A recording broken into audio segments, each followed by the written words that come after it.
Oscar জয়ী AR Rahman, যার সুরে দুনিয়া মাতাল, তাকেও কিনা বলিউডে কাজ পাওয়ার জন্য ধর্মের কথা ভাবতে হচ্ছে।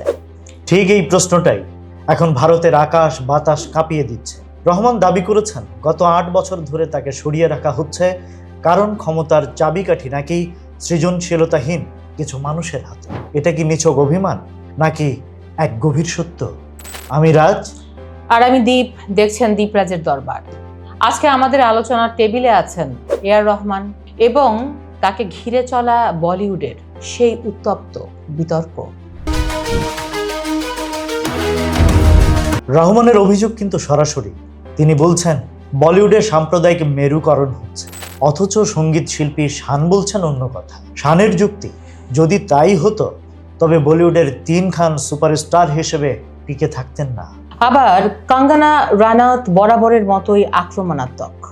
তিনি তো রহমানকে ঘৃণ্য মানুষ বলে বসলেন।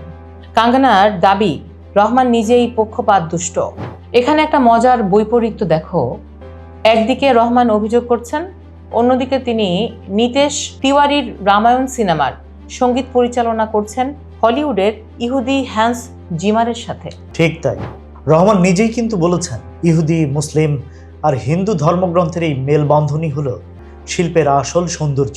তার মানে কি তিনি বিতর্কের সমাধানও নিজেই দিয়ে রেখেছেন? হতেই পারে, তবে বিতর্ক যখন চরমে, রহমান কিন্তু ভিডিও বার্তায় পরিষ্কার বলেছেন, ভারত আমার বাড়ি। মেয়ে খাতিজা রহমানও বাবার পাশে দাঁড়িয়েছেন। আসলে সুরের কোনো ধর্ম হয় না, কিন্তু যখন রাজনীতি আর সুর মিলে মিশে যায় তখনই এই তিক্ততার জন্ম হয়। প্রশ্নটা তাই আপনার জন্য, শিল্পীর পরিচয় কি তার কাজে নাকি তার বিশ্বাসে? রহমান কি সত্যি বৈষম্যের শিকার নাকি সময়ের পরিবর্তনে তার কাজের ধরন বদলেছে? কমেন্টে জানান আপনার মতামত। আর ভিডিওটি ভালো লেগে থাকলে ফলো করুন, লাইক করুন, শেয়ার করুন। আর পরবর্তী ভিডিও পেতে আমাদের সাথেই থাকুন।